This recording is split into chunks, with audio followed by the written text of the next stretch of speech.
All right. What's up, everybody? This is episode 106 of Hoops Talk with Dave's Joint. Shout outs to everybody that's been supporting us thus far. For those of you guys that haven't seen any of our episodes, go check us out on YouTube, Facebook, and IGTV. But before we start, shout outs to our sponsors, the Players Circle. They're a great interactive app that relates to basketball for all students. If you want to post highlights, pictures, whatever have you, go check it out. It's on the App Store, the Players Circle. Go check it out, everybody. But without further ado, we have a very special guest this evening. He hails from New Orleans, Louisiana, was one of the top high school players in the 1990s, was a McDonald's All-American, and was even the number one player in the nation in 1993. He played a couple years at Louisiana State University, Go Tigers, played in the NBA, played in the minor leagues professionally, and is now coaching at his alma mater, Isidore Neman School in New Orleans, and is also coaching on the Nike EYBL circuit for LivOn Fleur de Lee. Tonight, I give you Mr. Rodney Livingston. Randy, thank you for coming on to share your story. I appreciate it. Appreciate it so much, Dave, for having me on. Excited, and just love get together and chop it up, man. We're good. Indeed. So let's get started. Now that you're a coach, what's Rodney Livingston's coaching philosophy? Well, it's a little bit like the New Orleans philosophy of cooking gumbo. It's a little bit of, everything, all of my journeys.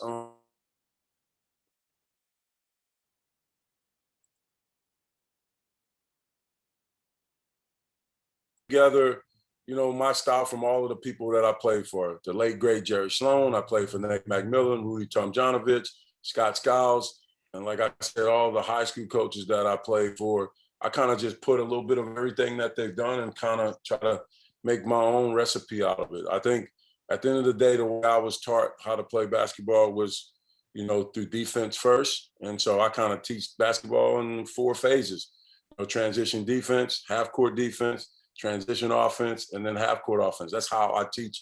It doesn't matter if it's AAU, it doesn't matter if it's high school. That's kind of how I lay a foundation on those 4, basic principles of coaching. And I like to say I'm a defensive coach first, but then at the end of the day, I love playing offensive basketball. The game has changed so much.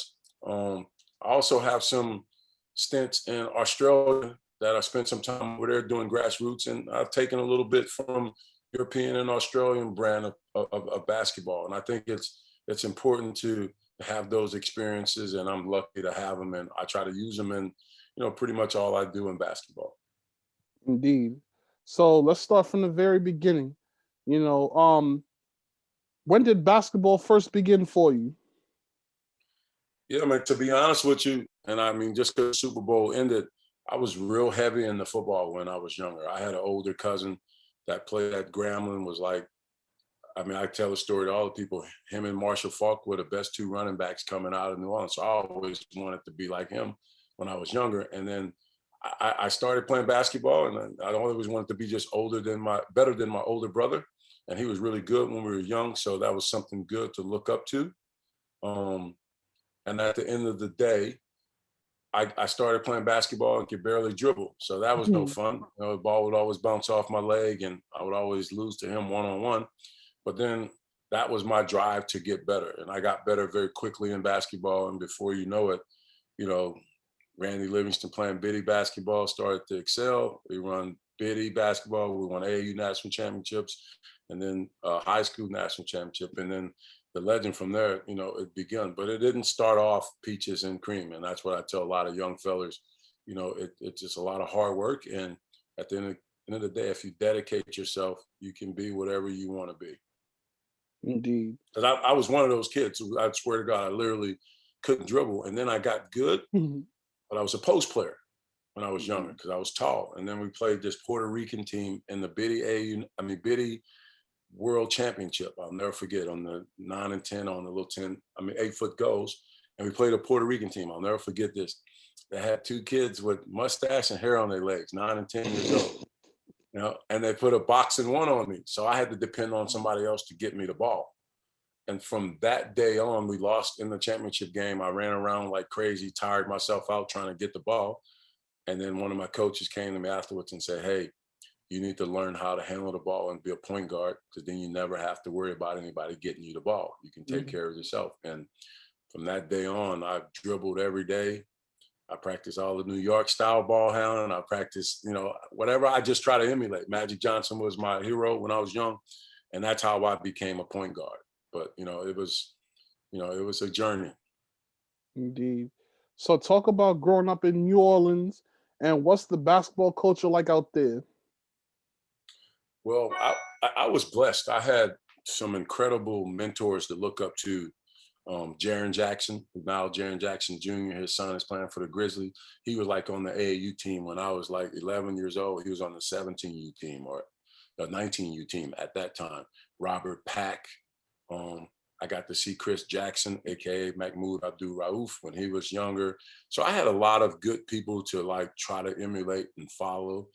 And the scene in New Orleans on the basketball, we're always known for tough, athletic kids, and we just play hard. And that was just a mentality that I always took.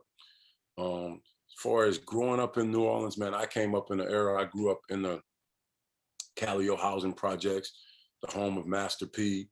My park was sandwiched between the Calliope Projects and the Magnolia Projects, which Juvenile and Baby and all those guys grew up in.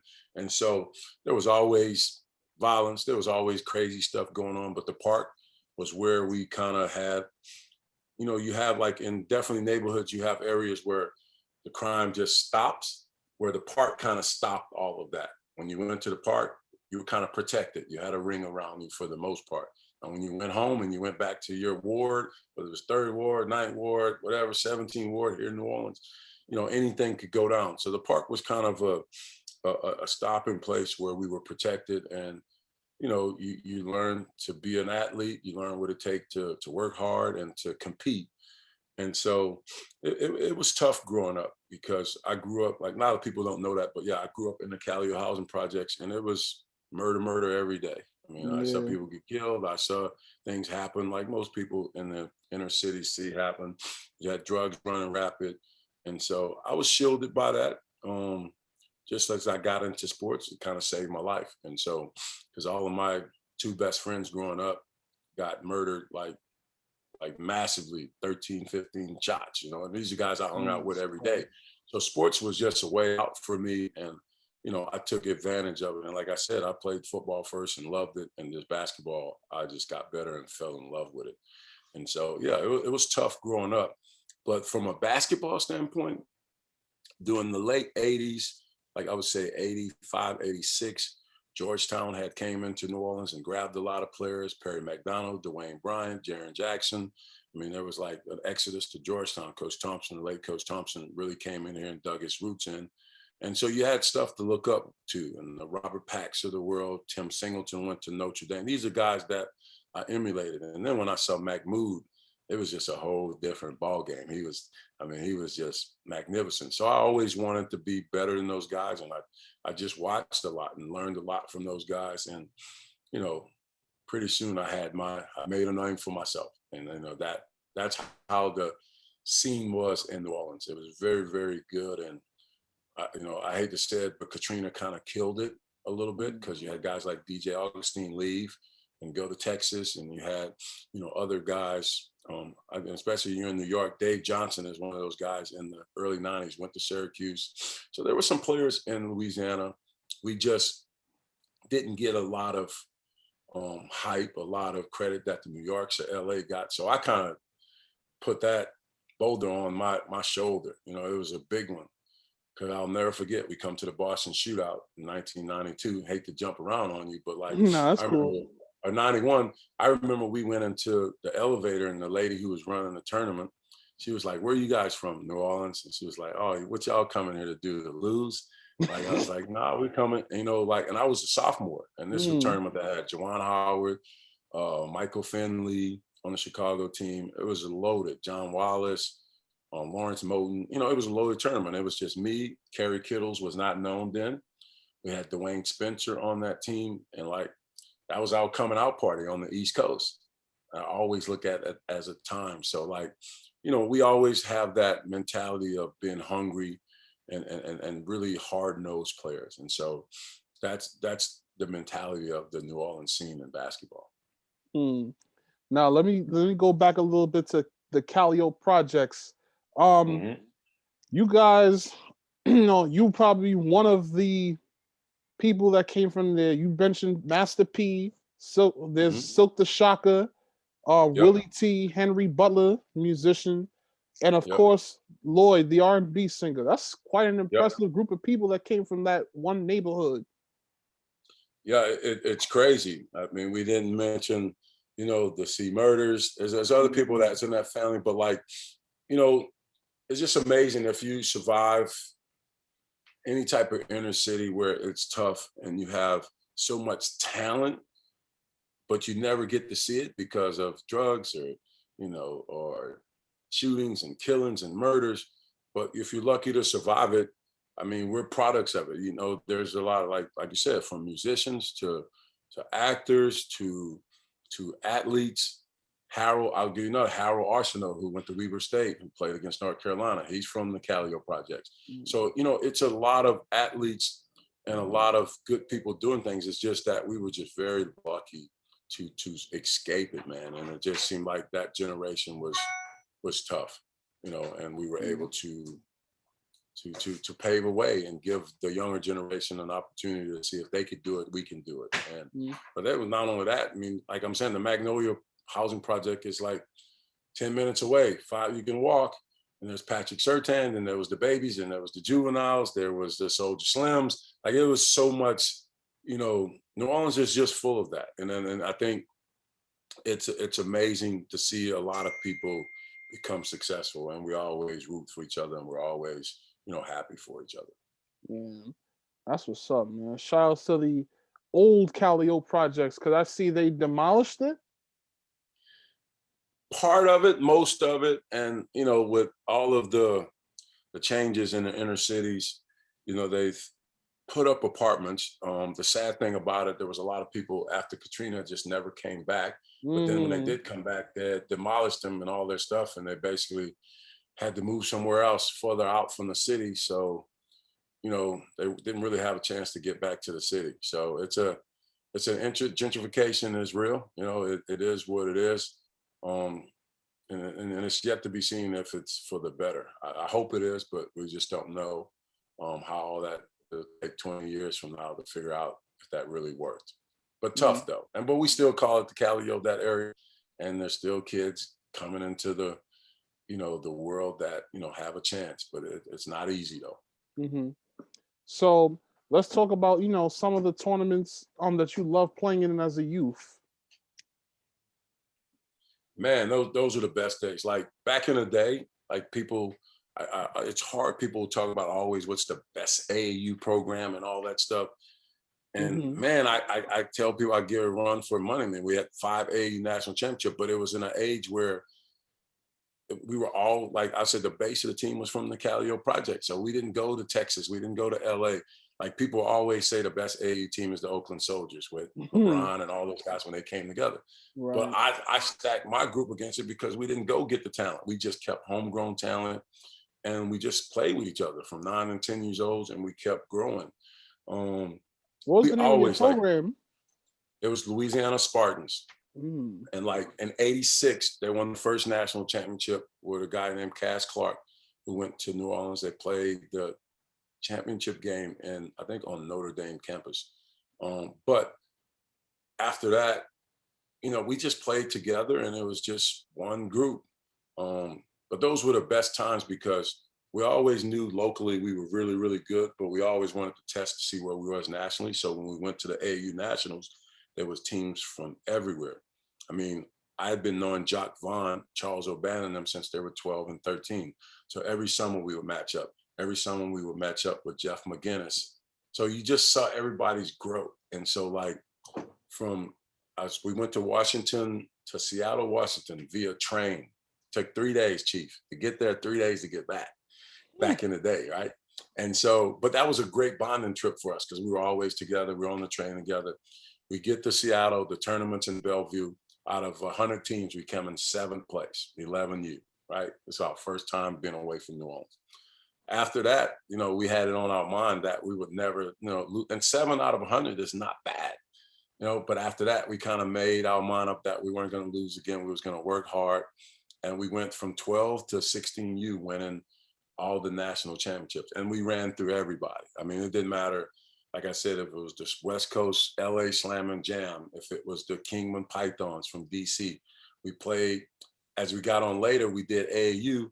We did not pre-prep, it was called junior prep, I think, or BCI. It was called BCI. Mm-hmm. I finally got a chance to play against the New York teams. We played, I want to say the Gauchos, mm-hmm. and they had Jamal Robinson, Sunshine, who went to UNLV, and Kibu Stewart. And so, we were like, that's the best of the best. And we beat that group out in the BCI. So, I look forward to the summer. The summer was my way of really figuring out where I stood against the best. So that was okay, bring on the summer. Let's see who's gotten better. Let's see who's going to be in college later on, because we all grew and we all, the same guys you played against in college, you saw them in AAU. So we all knew each other. The Stackhouse of the world came on later. Rasheed Wallace came on later. And that's the beauty. I try to tell these high school kids and the AAU guys, you can be good right now at 12 and 13, but there's going to be kids every year come out of the blue that you've never heard of that just continue to work. And next thing you know, you get an Antonio McDyess, who none of us ever heard of, from Quitman, Mississippi. And then we played in the Magic Roundball game together. The late Carlos Williams, who went to UAB. None of us had ever heard of him, but he was a scoring machine out of Detroit. So that was the camaraderie and fun of playing AAU for me. I look forward to the challenge, the new challenge every summer. And I'll never forget, we lost our first AAU game. I think we were 56-2 during that stretch playing AAU. And the first team we lost to, believe it or not, is a Louisiana team. That's how much talent was in Louisiana. Which had Kurt King, Gerald Honeycutt, Scotty Thurman. They were all on the same team. And we had a whole different team, because remember, my guys was from my neighborhood. And we lost to them in the state tournament. Back then, you played a state tournament. And then we beat them. We played 5 games on a Sunday, and we had to beat them twice. And we beat them. So both of us represented Louisiana in the Nationals. And then we lost to an Indiana team that we beat many times. We lost to them in the semifinals. And guess what team won the national championship that year? The Gerald Honeycutt and the other Louisiana team. So it was a lot of talent. There was a lot of heat coming out of Louisiana then. I don't know if it ever be the same like that, as good as it was back then. But that's what I look forward to in the summer. The Boston Shootout, like I said, was a great tournament because you're on the East Coast. You're getting a lot of East Coast love. And if you go off there, you kind of, after I did that, that's when all of the national attention came. I'd already won all these AAU national championships, but it wasn't until then I got, I was, my junior year, I was player of the year with Jason, just off that tournament, I think, because, I had a great showing. And like I said, Jawan, Michael Finley, they were going to college, and I was a sophomore in high school, and we beat that team. They had, I think, 5 pros on that team.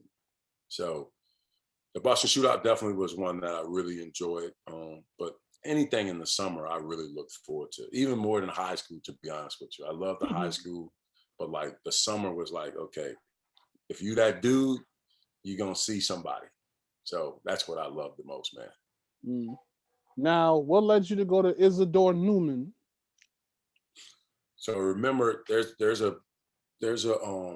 I told you about the Biddy basketball. That championship was at John Curtis Christian School, which is one of the best football schools in the country for the last 30 years.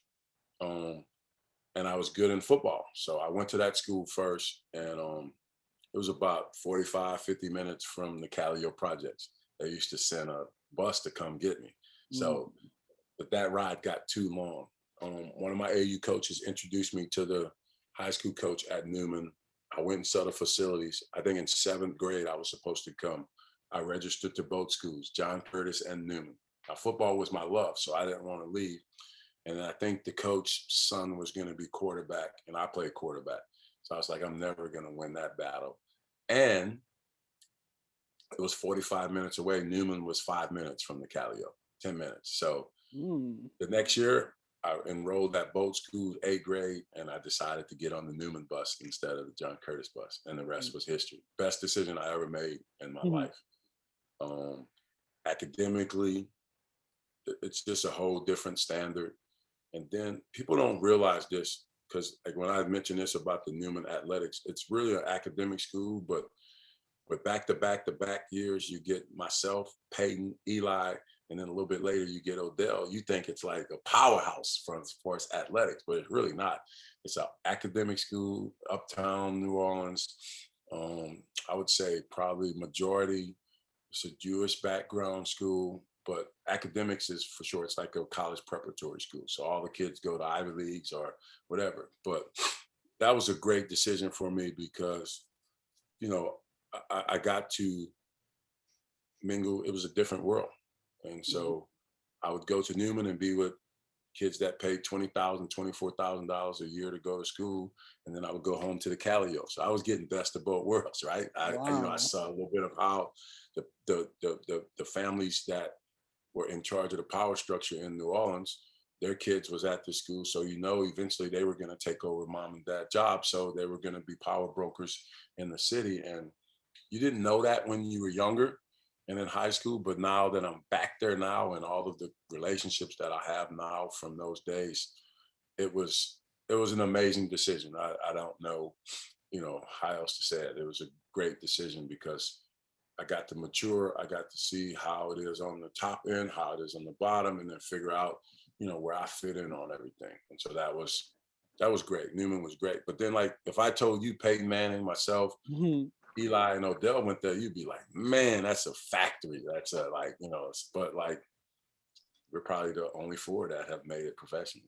Wow, that's so big right there. Crazy. Yeah, it's crazy. Yeah. So how was it playing with Peyton Manning, going to school with him? Like, how was he back in the day? Same way he was. He was always cerebral. So I already knew he had that. It's just amazing, like, and it's the same. I'm actually coaching his nephew right now. Arch Manning. Yeah, Arch. Yeah, it's just crazy. They just had a growth spurt, Chief. Like when they were like freshmen, they were like 5'10", 5'11", and then 2 years later they're 6'3". So like he just had a growth spurt. Before his basketball, he was a good heady basketball player. His brother Cooper was a little bit better, and he was on 2 state championship teams. Peyton played on 1, and then he's like most alpha dogs. I had a coach that was an alpha dog. He's an alpha dog. They bumped heads, and so they quit. It was just weird how he quit after his sophomore year. But man, he was great, man. He was always, you knew he was going to be good because, like I said, even those bitty basketball days, Dad Archie used to bring them to the hood and let them play with the athletes, all of them. So they would compete and we would be happy. Oh, the Manning's coming today. We about to give it to them. But they took their medicine. They got better. And then by the time they were in high school, man, he just took off. I always thought Eli was the better athlete out of all of them until Arch now. It's just the way their makeup was. But Peyton was always cerebral. So cerebral. And like, it was crazy when I got to LSU. I used to cheer so hard for him. They used to get mad when Tennessee used to come on. But it's my guy, man. I got to ride with him. But he was great to play with. A great teammate. Great teammate. Amazing. So when you were in high school, you guys won 3 state championships. When you were a sophomore, junior, and senior, like, talk about that experience. Well, to be honest with me, my freshman year was our best talent team. Because I had Coach son, Edmund Fitzgerald, was a college player. He played at Ole Miss. So when you have another college player on the team, you automatically, you know, I think we won, but we ran into a team, man, I'll never forget. And it kind of drove what my career was at Newman. I'll never forget, we played the day before Mardi Gras in the quarterfinals, and we lost. Man, it hurt because I felt for him. Like, if you ever been around a coach and his son, that relationship was always hard and coach. So, but like it meant a lot because we had a really good team and we thought we were going to go further.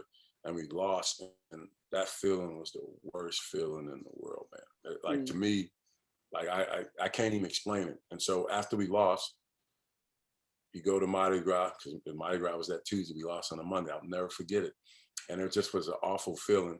And I told myself after the game that I've never wanted to have that feeling again at the end of my high school season. And so I worked that much harder. And then the next year, we lost everybody. We had 5 seniors. We lost everybody. We were a young team. We weren't really supposed to we weren't expected to do very much, but I had worked hard and I pushed you guys. And man, out of all of my times of my basketball career, that probably was the greatest run I ever had in the playoffs. Like we went on a tear. Man, I averaged 42, like 16 rebounds, 11 assists, and like 7 blocks in 5 games. Like that's how the run I went on. You still there today? Yeah, I'm here. Yeah, that was the run I went on. We played 2 guys. One guy was going to LSU, Clarence Caesar. We played another guy, Doug Anderson, who went to LSU. And they couldn't do nothing with them. Then we played a team that had 5 really good players in the championship game. And I don't know if that's a record, but in the championship game at LSU, Shaq was there too. He called me the general after that game. Wow. He came to watch the whole LSU team. I had 43, 17, 17 rebounds, 10 assists, 6 steals, and 7 blocks in a championship game as a sophomore. But like that was just a culmination of the 5 games in the playoffs. I did that throughout, and it was just a magical run. And then after that, we were coming back as the defending champs. It was kind of a boring season until we got to the playoffs because we knew we were going to win. I think we finished 36-2, something like that. It was crazy. And then my senior year was really hard. I'll tell you a funny story. So we got on the Peyton Manning. So you know how football was my love. My senior year, I'm walking with my shoulder pads, helmet, and my tugs on to go to football practice. My high school coach and the football coach almost fought right on the football field. He was like, man, he's not playing. There's no way I'm letting him play my senior year.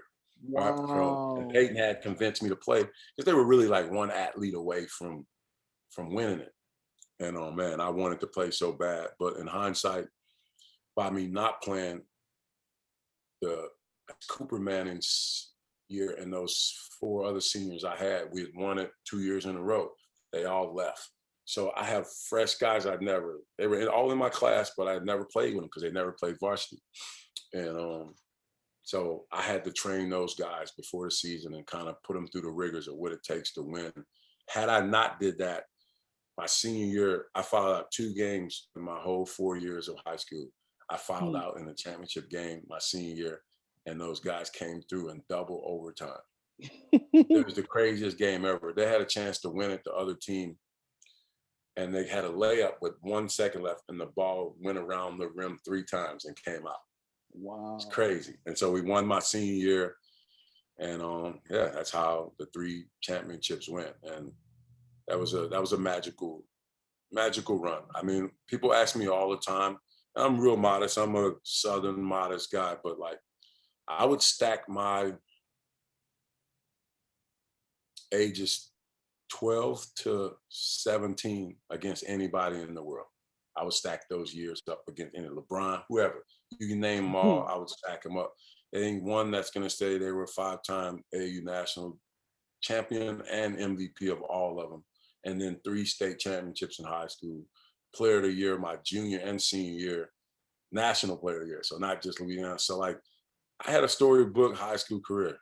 If you want to say utopia, if you want to say magic, however you want to say it, I had it. And when I look back on it now, you know, it's hard because I'm coaching kids now. So you don't want to think about your legacy when you're coaching them because it's all about them now. But like now that I've time to reflect and think about it, yeah, I would stack it up against anybody in the world. Kareem, probably the only one I'd say is legendary, but me, him, and LeBron are the only 2-time, you know, national players of the year, junior and senior year, which is unheard of. Amazing.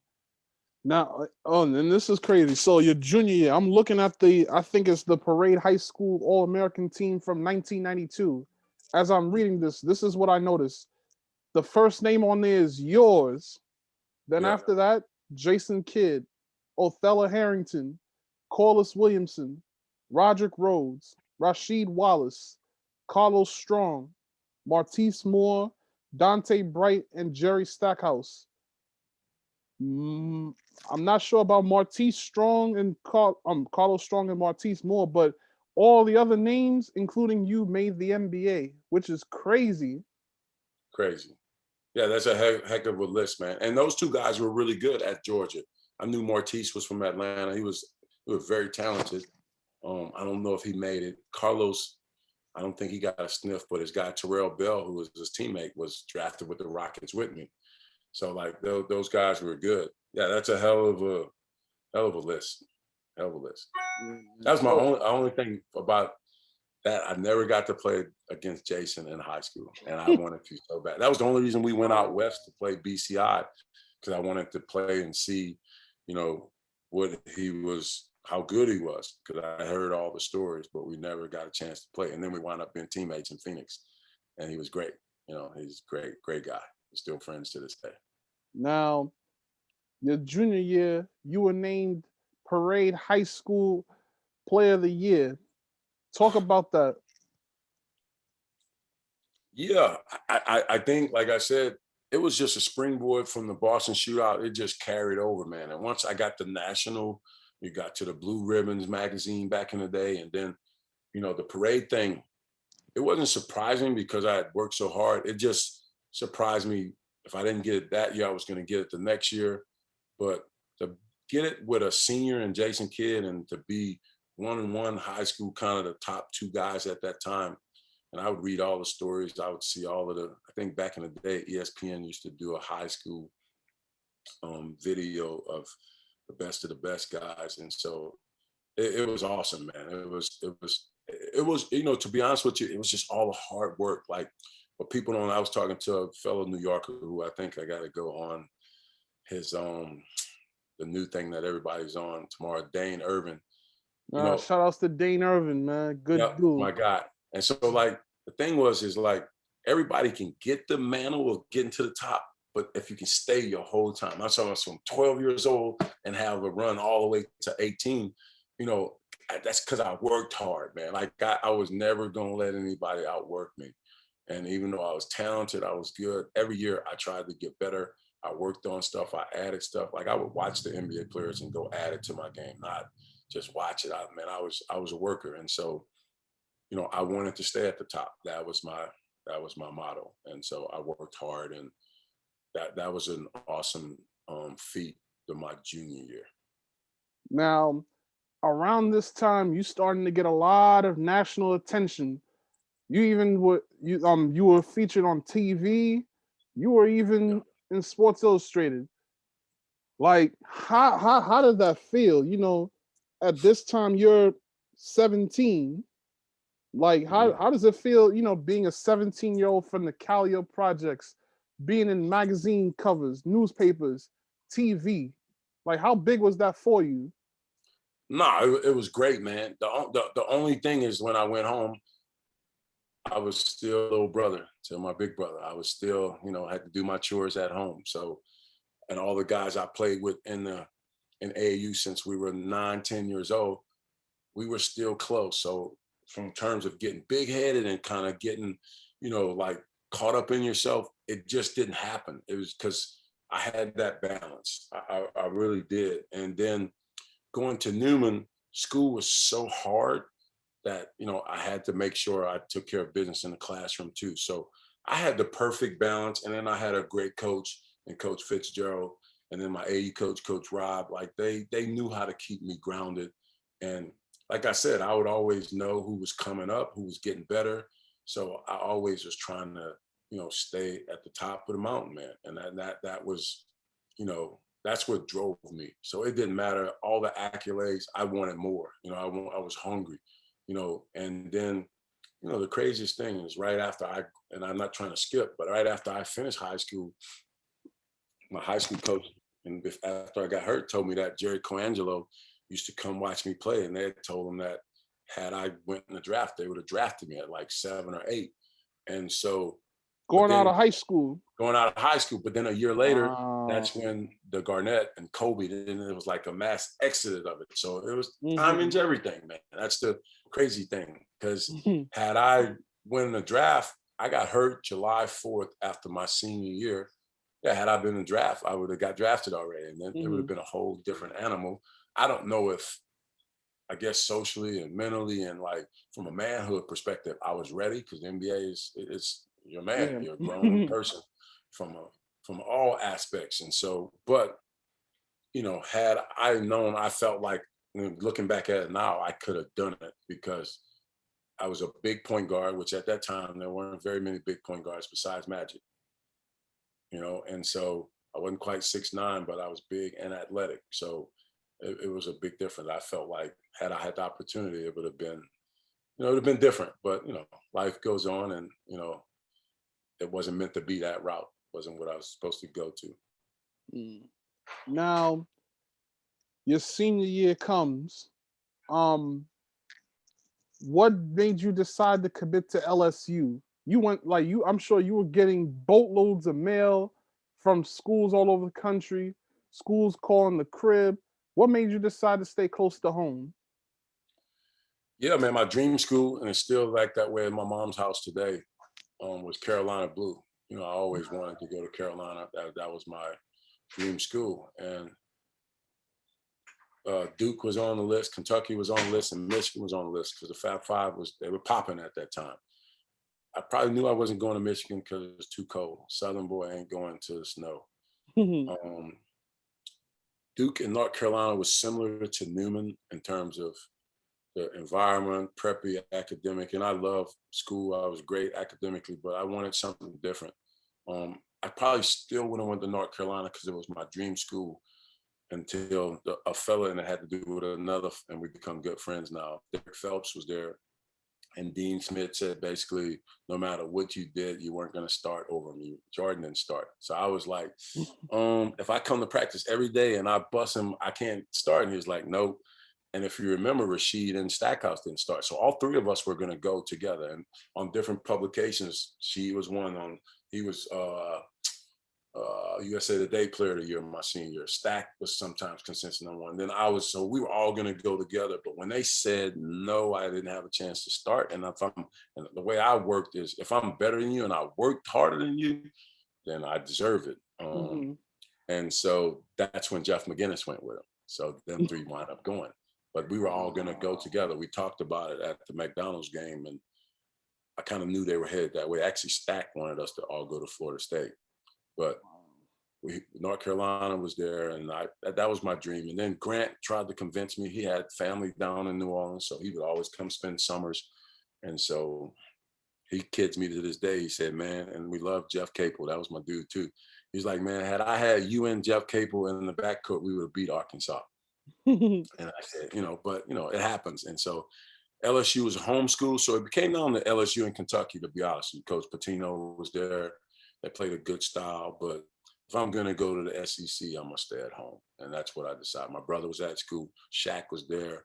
I knew Coach Brown was I won't say a guards coach or a big man coach, but he was a player's coach. So he let you do your thing and you're out of there. He would take all of the blame when it went bad, and then you got all the praise when it went well. So I liked that in Coach Brown. I had a relationship with Johnny Jones, who was the assistant coach, and nobody knew it, but like a month before school started, I got off all of the tours, all of the AU stuff, and I said, that's what I want to do.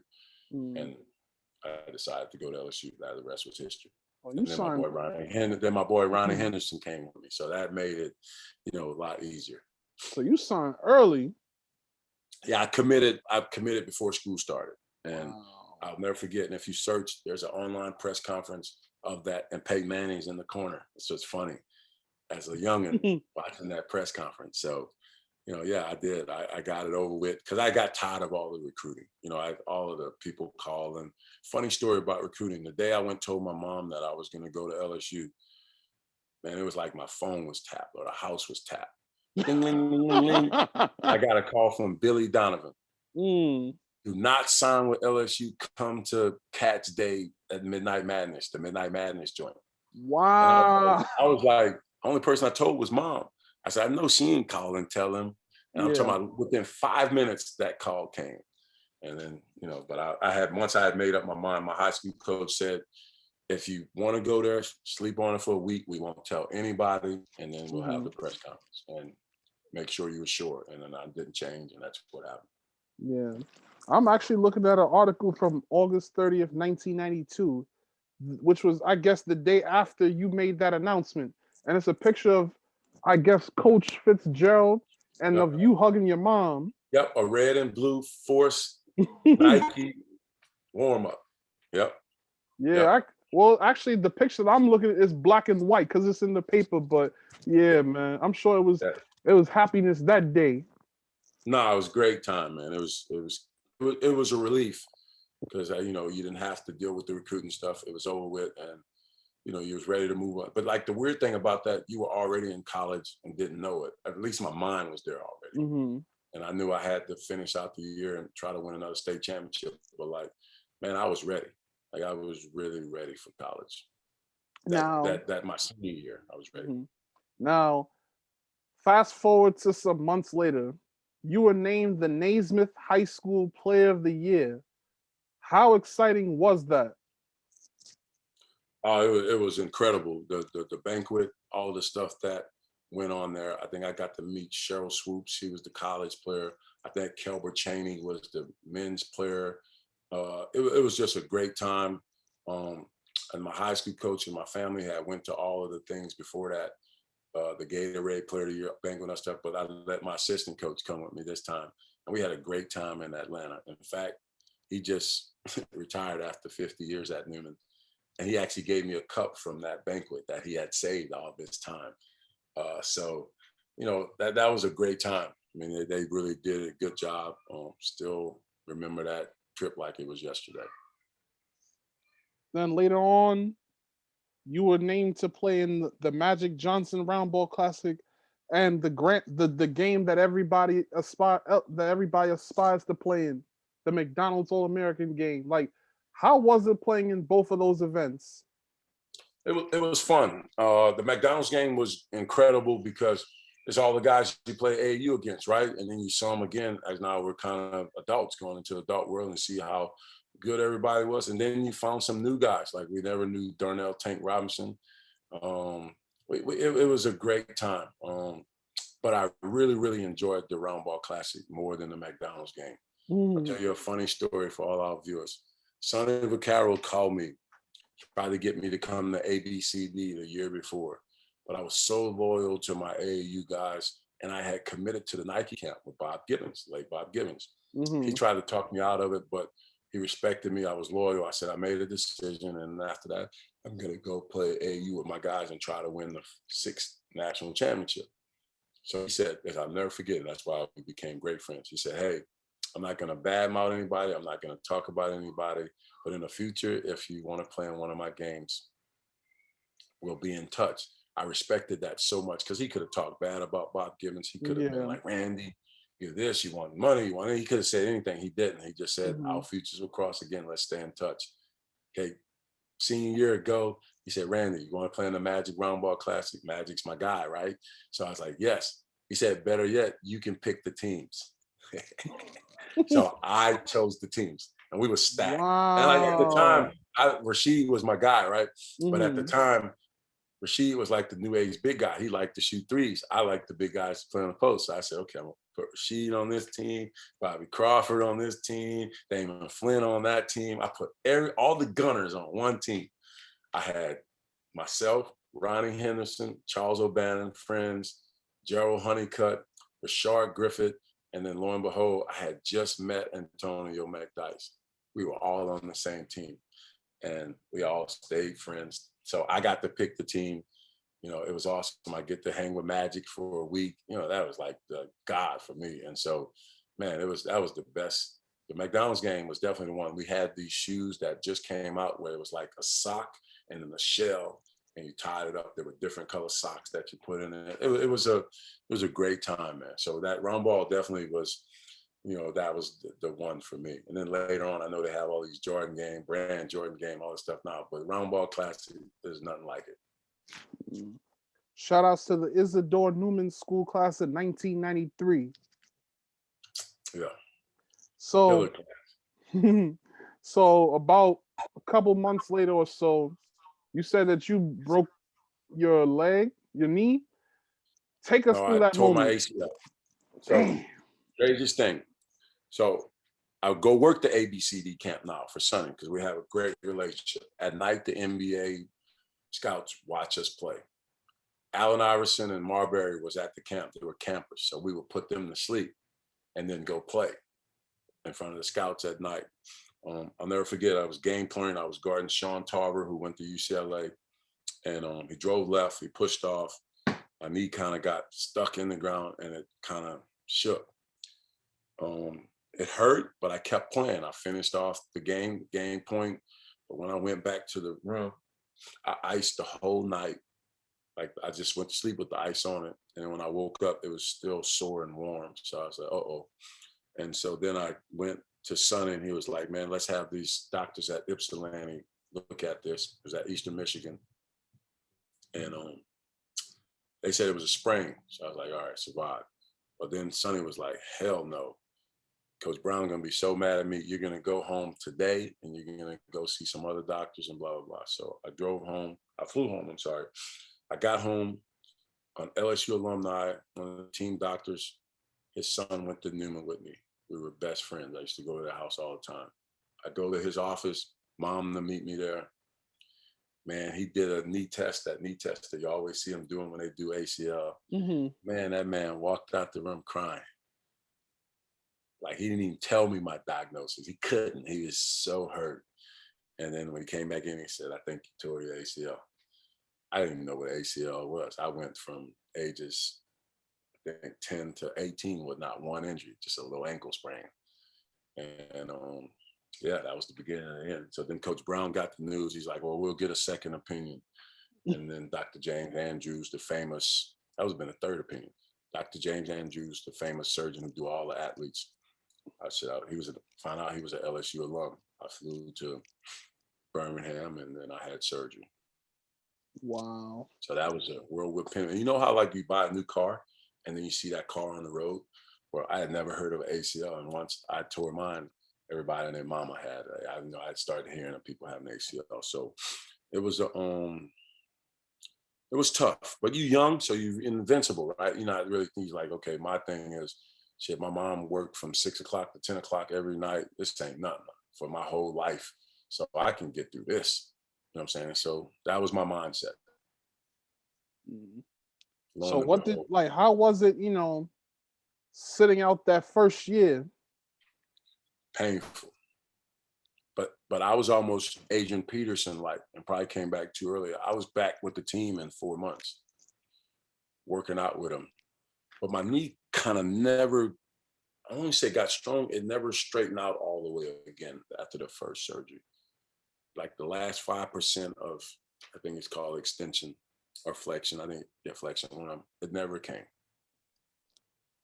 And so that was it. So 1994 comes and you finally got to play at LSU. Like, talk about playing in the first game. No, it was a dream come true to play in college. And I was excited. It just was tough because I still wasn't the same. So that made it hard. It was disappointing.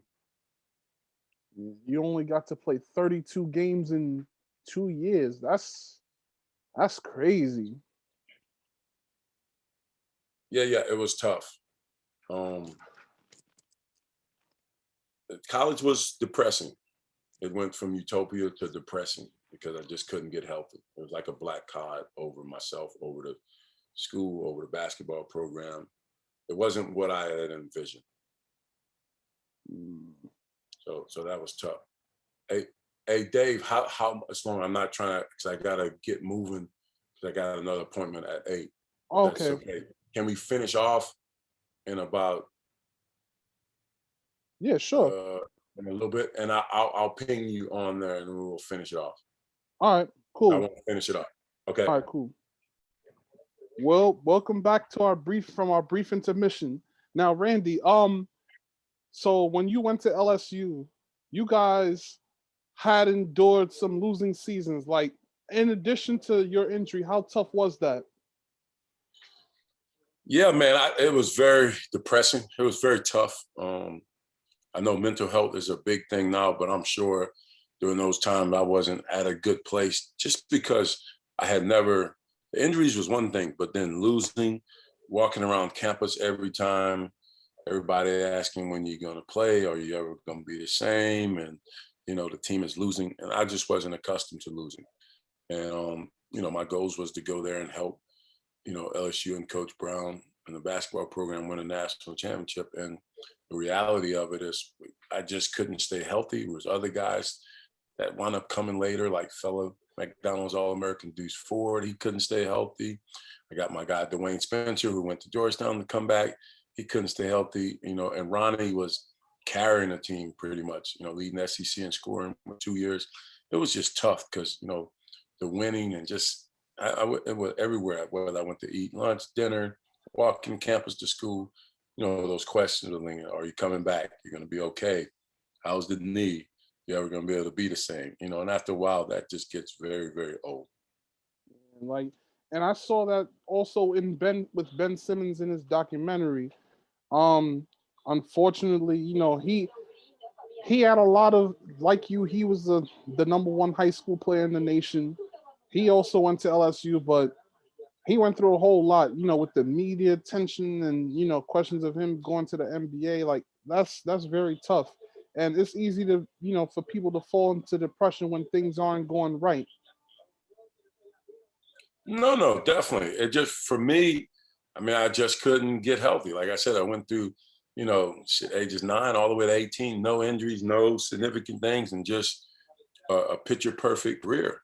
And then all of a sudden, man, I couldn't shake it. You know what I'm saying? I couldn't shake when I got healthy, like after freshman year, my redshirt freshman year. I mean, I'm averaging almost 16 and 14 assists at like the first 6, 7 games. So I'm like, okay, I'm back. Everything's going good. And then all of a sudden, January, we're playing Arkansas. The carpet's pulled from underneath you again. And so it's like you start to wonder, why is this happening? I never really thought I would never play again. I just was like, out of all the people, why me? Like, why right now I can't get, catch a break? But at the end of the day, I think if you start to predict careers, you don't know how people are going to go. I tell young kids all the time, it's not even about injuries. It's just that in the game of basketball, it's only 300 plus players in the NBA. Hmm. So it's like everybody's not going to make it. And so enjoy it. And, if it's meant to be, it's going to happen. If not, you still got to have other things that you can fall back on. That's true. And then on top of that, there are for those that make it, a lot of them don't last very, very long. Yeah. No question. And, and I think when I made my decision to leave LSU, I told myself I was going to make it no matter what route I had to take. Like, that was my mindset, right?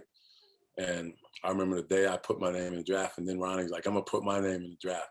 Whereas he had successful 2 years, he was leading SEC in scoring, but I'm not sure if he was like ready to deal with all of the stuff that it took. Whereas I just said, you know what, man, I watched my mom bust her tail from 6 o'clock till 11 o'clock every night for 10, 15 years, just to make sure she provided for her family. So I was like, the least I could do is, I mean, okay, I'm hurt, but she always told me this. And I remember this like it was yesterday. She was like, man, if God didn't want you to play basketball anymore, you would be permanently injured, legs off, limbs off, something. But, he's got a different plan, different route for you to take. And you just got to accept that and move forward. And I always kept that with me. And so if I had a chance to breathe and I could play on one leg, I was going to make it. That was just my mind frame. And that started my journey. And that's what I did for 11 plus years professionally. Now, you are also part of a very memorable draft class, the 1996 NBA draft class, Special. and you were ranked. I'm sorry, you were selected in the second round, 42nd, matter of fact, to the Houston Rockets. How was it having David Stern call your name on that podium? No, it was incredible. It was like, at the end of the day, you go from high school career, high expectation to the lows of lows, and then back high. You know what I'm saying? Like to hear your name called after, like, basically when I put my name in the draft, and I'll tell you the draft stories for all the kids that don't really understand that basketball, once it's in a professional level, it's a business. So I put my name in the draft. It was the first year where you could put your name in the draft and not get an agent, right? But once I decided to go, I got an agent. Well, I get drafted by the Rockets. I get the call from Rudy Tomjanovich, and he's like, "Look, we're gonna make you a Rocket. We don't even expect you to play this year. We're gonna let you heal, blah, blah, blah." But I knew I was close to getting to 100%. So I go do the press conference like every young kid dream of, right? Next day, Abdel Harrington was drafted, me, and then Terrell Bell. Well, before the draft started, I had a bunch of workouts. The Denver Nuggets had 3 first-round picks that year. And while you're on it, you can look it up. So they said, "Randy, with one of these 3 first-round picks, we're going to take a chance on you and let you heal." The draft come, they draft somebody in the first round, maybe a foreign big man. I can't even pronounce his name. Mm-hmm. The second pick, they traded back to like the last pick in the second round, or maybe the second pick in the second round. The third pick, they traded again, I believe. So they had a pick early in the second round. So I'm like, okay, they just moved back, blah, blah, blah. Well, that pick, they took Jeff McGinnis. He's like my arch rival, right? My dude, though. We got people that, we had battled, me, him, and Moochie Norris. I'll never forget. We had a pre-draft workout together. And so then at that point, I don't know where I'm going to go in the draft. Like, so again, it went from all fun and games to business. So I don't know where I'm going to go. And then to hear the Rockets call my name and then be that close from home and, you get to go. So I go to the draft thing. I go to the press conference the next day. After the press conference, I'll never forget this small world. The GM at the time was Bob Weinhauer. He reaches out to me. He's like, "Randy, meet me back. I got something to talk to you about." So I was like, "All right, coming." So at the press conference, I go to the hotel, come back to meet Bob. He was like, "We're going to send you overseas, but we're going to keep your rights." So again, you go from high and the highs of high school career, lows college, high again to get drafted, and then talking about going overseas. So you like it's a whirlwind pyramid. So then 2 days later, the craziest thing happened. I get a call from Rudy Tomjanovich and Carol Dawson. We just fired Bob Weinhauer, and we just made a trade for Charles Barkley. We're trading Sam Cassell, Robert Horry, Kenny Smith for Charles Barkley. Now I got a chance. Wow. I'm in the mix, right? So I'm like, so you see that? Like, it was just like a wave, man. It was unbelievable. High, low, and then back on high. When I knew when I got drafted, I was probably 90% ready. So I was like, in 3 months, I'm going to be 100. I'm going to be ready. I get to play with Charles Barkley, Hakeem Olajuwon, and Clyde Drexler with Kevin Willis, Mario Ehrlich. Man, I'm like, this like a dream come true. I'm like, God bless me, right? And so, yeah, it was an amazing thing. I go in the training camp. The Rockets signed me, that had Emmanuel Davis, another CBA guy, Matt Maloney, and Brent Price. I go in the training camp. Now, day one, I'm seeing Barkley dunk on Kevin Willis. Next play, Kevin Willis dunks on him. Dream doing his dream shake. Clyde kind of coasting, but you can see it. Man, I win the starting point guard job in training camp. Guess where the first game was, preseason game? In New Orleans against another guy I look up to, Avery Johnson, against the Spurs. I'm the one who goes to the press conference, the first game of the preseason in New Orleans with Rudy T. We go back, but the press conference was the day before. 2 days before, we go back, have like a shoot-around walkthrough practice. This is how professional basketball work. Man, I pulled my hamstring in that little practice. But I was so geek rooting him like, look, I know you're going home. You are our diamond in the rough. We're going to play you in this game, but after this, you're done for the preseason. We're going to shut you down till the opening season starts because we saw what you can do in training camp. Mm-hmm. And then guess what? I won't call it Wally Pip, but Matt Maloney, that's when he fit in with the group. And then he never relinquished it. Brent Price got hurt. And so I wound up backing him up. So I go to playing. You said 32 games in college? Mm-hmm. I think I played in 60-something games my rookie year. And backed up Brent at times, played a lot, played with 3 of the top 50 players all the time. It was a hell of a season, man, until Stockton hit the shot at the buzzer and sent us home in the Western Conference Final after we had beat the Bulls handily that year.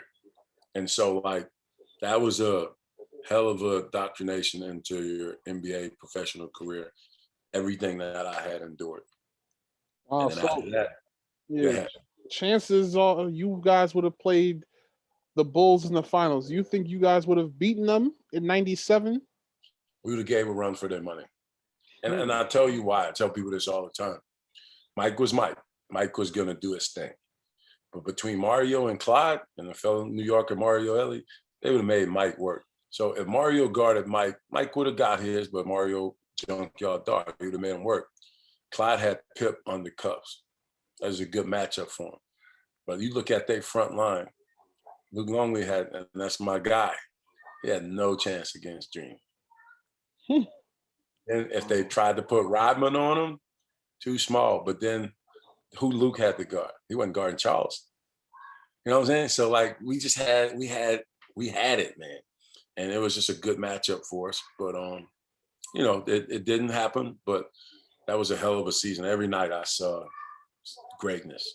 It doesn't matter if it was from Charles, it doesn't matter if it was from Dream or Clyde, I saw it.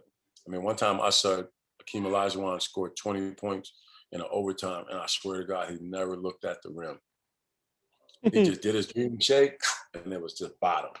Wow. Jump hook, bottom. I was like, man, I felt so bad for the defender. So every night, you saw something special. So that was like, after all I had been through, man, God was truly blessing me, man. That was awesome. That was a great time.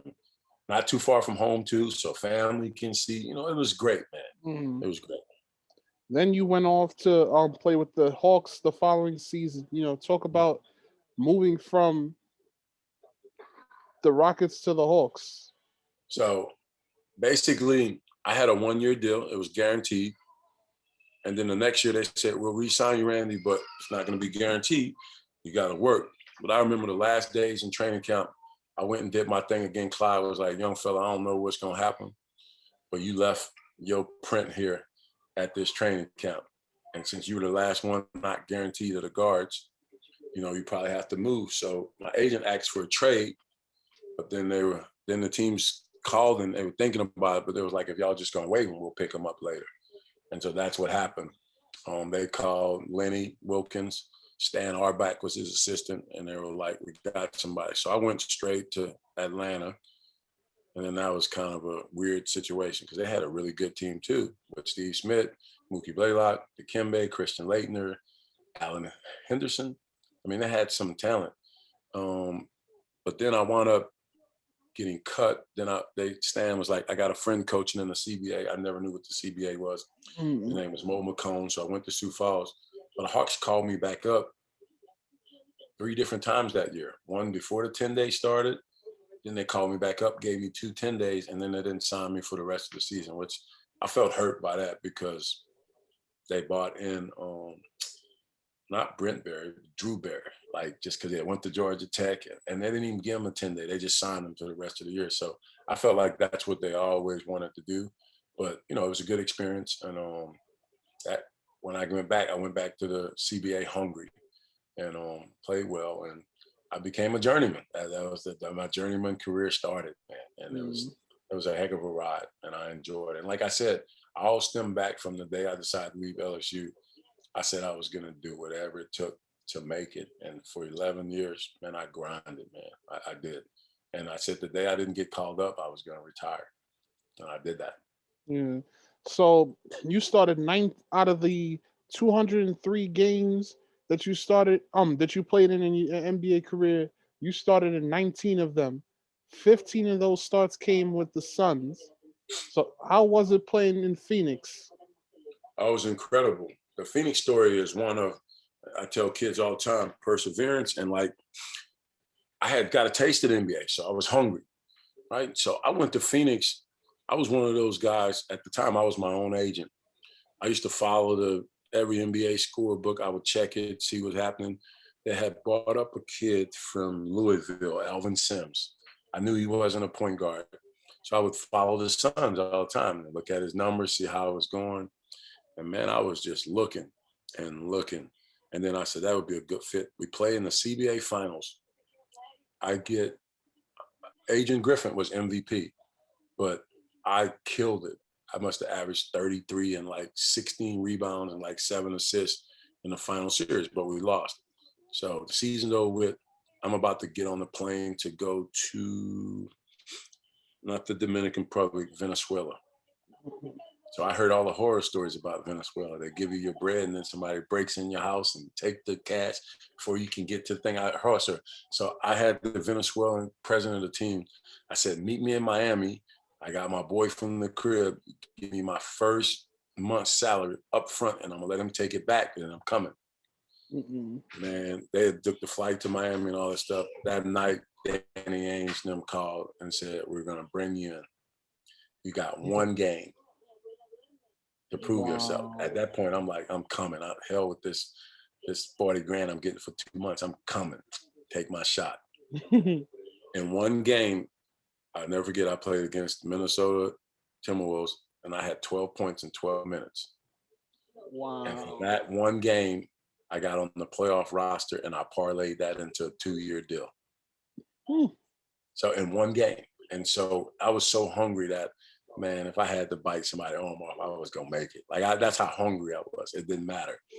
And in the playoffs against Portland, I had 12 points in 10 minutes one game. So, like, I was just hungry. And so Danny took a liking of me. And then it's crazy. After all those years of chasing Jason, I finally get on the same team with him and get to play against him every day. So it was great, man. And that was a great experience. And then those games I started, Jason got hurt. We beat, people don't realize this, we beat the defending world championship Spurs in the first round with me starting at point guard. Yo, that's crazy. Yeah, and the crazy thing about that, the next series, I go from starting against the Spurs, they brought in Kevin Johnson. And me and him split minutes against the Lakers, and then J Kidd came back in game 5, I think, or 4. So it was that's NBA lifestyle, though. It's crazy. But I enjoyed, that was a great time. That was probably the I won't say it's the highlight, because playing for Nate McMillan in Seattle was pretty cool too. But the Phoenix days was good because it was perfect setup, and it was really the longest place I had stayed. And then what's crazy about that, we had a great team. We traded for Penny, right? And Danny saw it wasn't gonna work. I mean, we couldn't do nothing with Shaq, I ain't gonna lie. And Shaq and Kobe back then, we couldn't do nothing with him. So he was like, I put this team together. It's not gonna work. Before they realize it, I'm a ghost. I'm gonna get out of there. So he quit. We were like 16-5, and he quit because he saw we couldn't beat him, right? And he would take the brunt for putting the team together. He was the GM and the coach. So Danny quit. Scott Skiles take over, and we had a love-hate relationship. Crazy. He was weird, man. But like, Scott liked the point guards like himself, so he didn't really like J Kidd either. You know, he did well with Kurt Heinrich. That was his type of guys.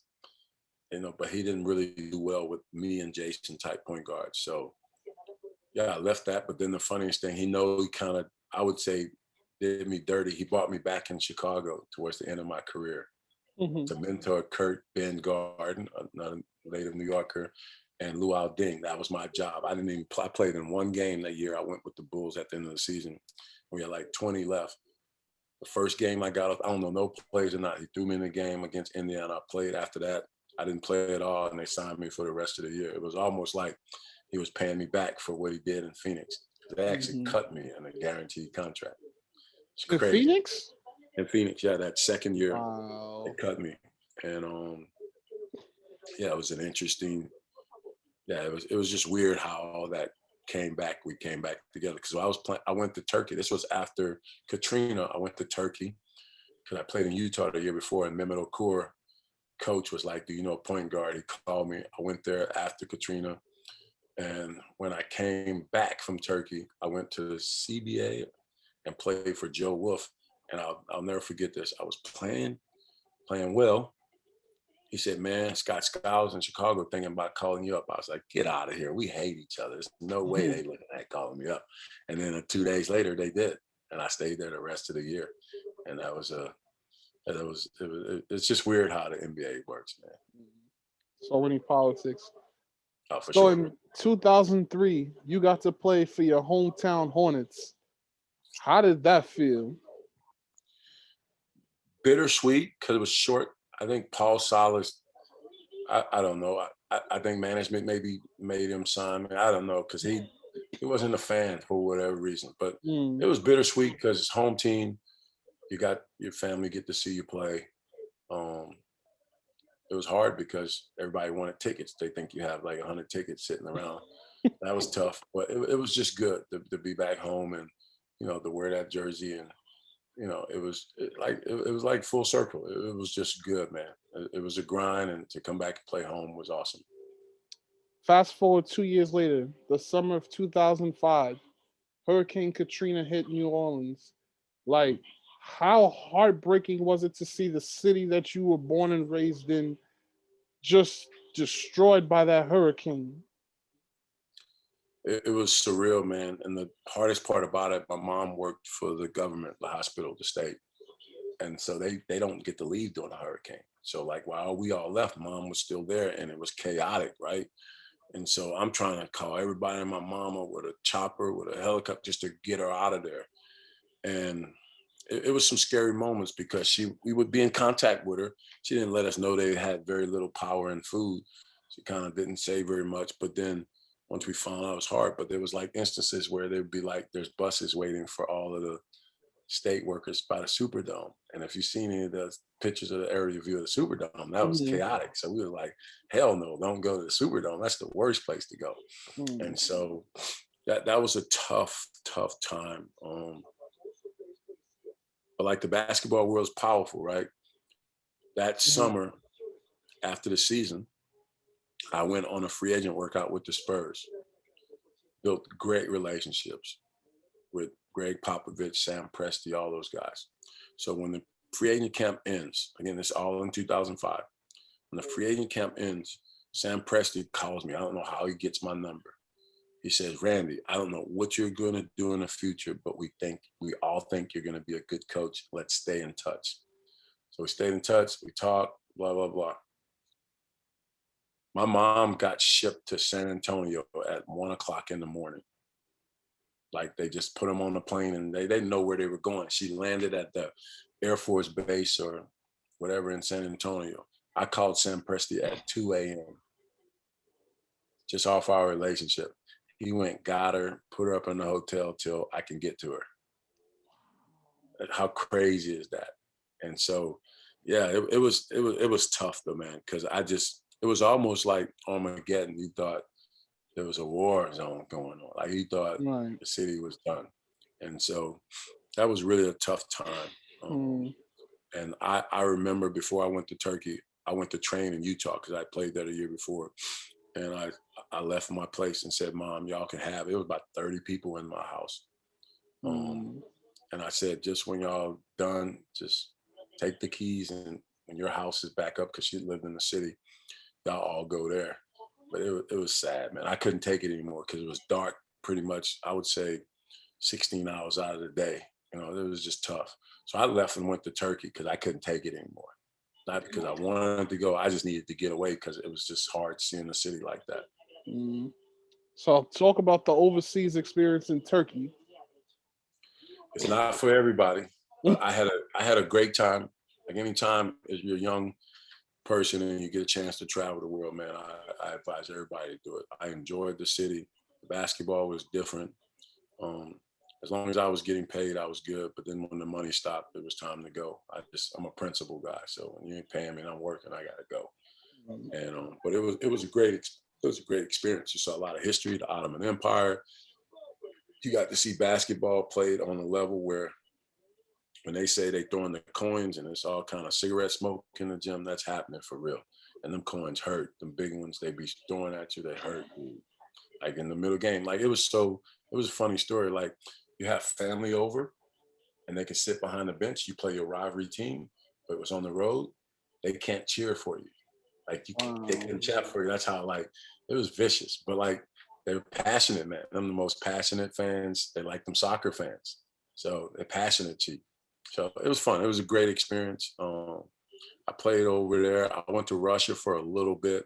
I enjoyed Russia, but it was not a good situation. I went to Athens for a little bit. Again, not a good situation. So overseas is just about perfect timing and getting in a place where one, you're going to get paid and you're in a good basketball situation. Not for everybody though. Right, exactly. So you ended your career playing in the D League, and you won the Idaho Stampede's first and only D League championship. Talk about that experience. First, the year before, we probably would have won it then, but I got called up by Seattle. And once you got called up by a certain period, you couldn't go back and play, even though Seattle wasn't going to the playoffs. And I got MVP. I'll never forget talking to my dad. I was like, man, I'm 32, 33 years old, man. I'm not going to get MVP. And he's like, that might work for you. And it did, actually. I wasn't averaging a lot of points, like maybe 13, 14 points, but I was averaging almost like 10, 11 assists. And we were winning. So I got MVP the year before. And then the last year, I went back. I'd always try to go to a training camp, but I didn't that year. I said, I'll wait to see what roster looks the best, go get in shape in the G League or D League, and then go out. Well, in about December that year, I got a massive contract offer from Spain, like a massive contract. It was like $50,000 a month. I turned it down. I was crazy. I look back at it now, but I turned it down just because I knew it was it. I was like, this is probably it for me. I tried to retire probably 2-3 years earlier than that, but I didn't. I couldn't. And then at this point, I was a little banged up. I had like a slight torn rotator cuff. Like I just was trying to gut it out, right? So I was like, if I go overseas and take this, I'm probably going to be playing for 5-6 more years. But I was done. Physically, mentally, I was ready. And to go out a champion was kind of like fitting in. It was good.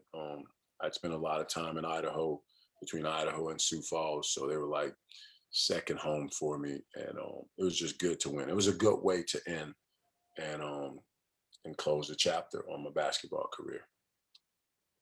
Fast forward 2 years later, you became the actual coach of the Idaho Stampede.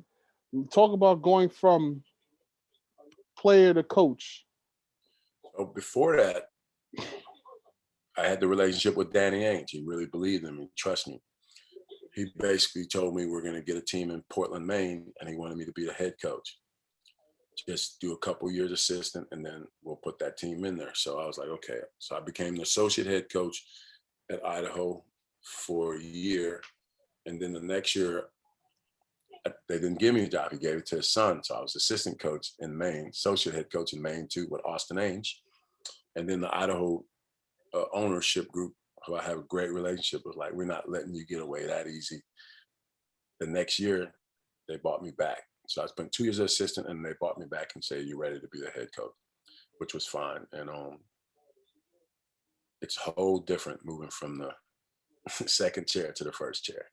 Wow. Although I thought I was really ready, and I was, but you get all the pieces to your team, because in the D League at the time, you're the GM too. So you got to do everything. You got to do the travel. You got to do the draft. You got to do the trades. You got to deal with the agents. And I loved the coaching part. I didn't like all that other stuff, but I had to learn it, but I didn't like it. I loved coaching. But what's the worst thing, and it happened to Jason Kidd too in Milwaukee, the worst thing that could happen to a good point guard is to get into coaching and have a team and not have a point guard. It's like cruel. It's a cruel thing, right? So I didn't have a point guard. We started out, I think, 0-7. My first coaching, I'm like, shit, they might fire me. I'm like, this is like tough. And I know the ownership group, we close, but shit, you ain't winning. I know professional basketball. I'm like, it's Right, a business. business. You gotta win. And so what happened is, though, I was smart. I made the best trade I can make. We wound up, I think, starting out 3-11, and then I traded for a guy named Cedric Jackson, who's from Cleveland State, played at St. John's for a little bit, and he ended up in Cleveland State. I traded for him, and it took me a while. Then the league let Antoine come on my team. So we're a brotherhood, right? So I'm always going to take care of the guys and try to make sure they ended the way they wanted to end it. So Twine came on, Cedric came on, and man, we went on a run. We went from 3-11, and we wound up finishing I think 24-26. So we went on a nice little run. And it came down to the last day, last game. If Austin wins, no, if Austin loses, we get in. And we were the hottest team in the league. We beat everybody. And had we got in, we would have won. So that was my first year of coaching. I really, really enjoyed it. Like I said, I didn't like the GM side of it. Like, I'm talking about when you had to do travel, you had to do everything, trades. I enjoyed that because you learn how to do stuff. You learn how to build relationships with the agents. And then the coaching was the easy part. Once we got the pieces we need, we were really, really good. And then the second year, Twine still wanted to play, so I wanted him to go out his way, but he wasn't quite as good. He was pretty much done at that point. And we never really captured the magic of that year. And then the Portland Trailblazers bought that team. And they bought in their own people, which was fine. But through no sense, I had 2 jobs chances with the Spurs, which would have been a life changer. And I hired Emeka Udoka. Pop was great. He was like, look, he's family. He played for me. We love you, Randy, but that's the direction we were going to go. So I was really close to getting on the NBA bench. It just didn't work out. Wow. Yeah. So many things go down, man. Well, if it's meant to be, it be, right? That's just how it is. So that's how I look at it. Now, 2016, you were voted into the New Orleans Sports Hall of Fame. How did that feel being honored by the city? Oh, it was great. It was just like all a culmination of, being recognized as one of their own, and they take care of you. You get in. I went in with a good class, and it was great because I had my whole family there. My kids now were old enough to be there and be a part of it. And my mom, and I can kind of thank her for all the stuff that she did. It was incredible. All the coaches, the AAU coaches that I had, it was a surreal moment, one that I'll never forget. And then to get an enshrinement of a face trophy of yourself, it was special. It was really, really good. So I enjoyed that day, and it was awesome. 2018, 2 years later, you go back to your alma mater, one of the places where it all began, Newman. How did that come about? Well, I think I don't know if I'm a religious guy. I'm more of a spiritual guy. I just think I had a plan for him, man, this whole time. Like it doesn't matter which way I thought I would go. He brought me back to where it all started, and I have a job to do. And it's been great. One of the headmaster of the school was one of the assistant coaches when I was there. The AD was a couple years younger than me, so it just felt right. And it's been an interesting experience because you get a little nostalgia when you go. I got my jersey hung up there, on the banners, and now, at the end of the day, it's hard to not look at it, but it's about the kids that I'm coaching. So I got to kind of always separate that because it's about them. It's not about me. But like anything, coaching is only as good as your players. And we got some good young talent, and it's been a great experience being back. My younger kids are with me. They're in school, so it's kind of a stable but great situation for me. I combine that with now trying to bring high-level AAU back and being on the Nike EYBL circuit. So it's kind of like the same. That's what I did as a player, and then it's time to build that back up and do a great job in the community and just be a pillar and just help kids experience all the things that I experienced. At the end of the day, if I can help one kid make it, that's important to me. And so I can do that by coaching. High school coaching is the last line of coaching where there's real relationships, I call it. Mm-hmm. At college, it's school, it's study hall, it's all this stuff, and they got all these rules of how you're not supposed to beat that money, and all this stuff about how you're not. They got rules for how much time you can spend with a kid to get better. So if a kid say, I want to go in the gym every day, I can't go in there with them every day. They got cameras all over there. So, that I didn't like. High school is the last line of like relationships you can have with kids, and you can really develop and build a bond, and hopefully that it gets them catapult to the next level, whatever that may be, and become not only an athlete, but be a better person and man, and understand that, it's always important to give back. And, and that's what we do with the AU. That's what I do in high school. And it's a good feeling, to come home knowing you make a difference in kids' lives. And all of the relationships I have with college coaches, professional coaches, overseas now, I can help so many kids. So I feel at home. You never know what the world's going to bring, what the journey in life will take you to. But, if I stay here 20, 25 years, I will be happy, you know what I'm saying? Because I'm at peace, and that's important. Right. Now, you won a middle school city championship with the team. Talk about that. So first year, I got to kind of see the high school program from 100,000 feet in the air, which I knew I was going to take over the following year. So that was a great experience. I wasn't thrust into it. I kind of followed a coaching legend, which normally you never follow a coaching legend, but I knew how I wanted the program to go. And then that year I was watching the high school program. I got a chance to coach the middle school, and it was great because there's no pressure.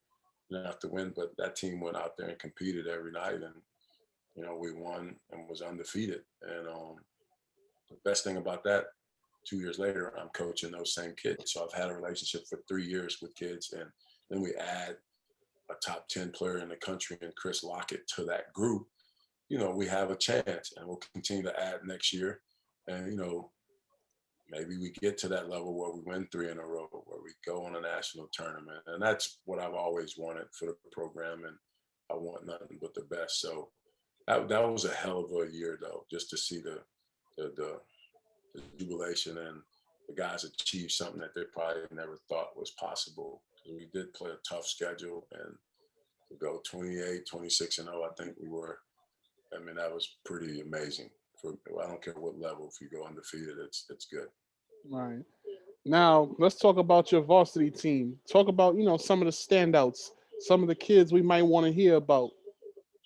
Yeah, Chris Lockett has been around for a long time now. He's a USA basketball type player. So he was everything that we thought he would be. He's been more. He doesn't know it yet, and maybe he doesn't see this, but he's up for Gatorade Player of the Year in Louisiana as a sophomore. I think he's one of 3 guys on the ballot. So, he's a special kid. He has a chance. I see a lot of myself in him, but there's some things that he knows he needs to improve on him, and I'm hard on him. And I think that he will get there eventually, but, I try to tell them it's a process. Everything doesn't come overnight. And he's been good at it. His leadership skills this year compared to his freshman year are night and day. And then off that 8th grade team, I got Cannon Jefferson, Arch Manning, Will Randall, and Rodney Livingston.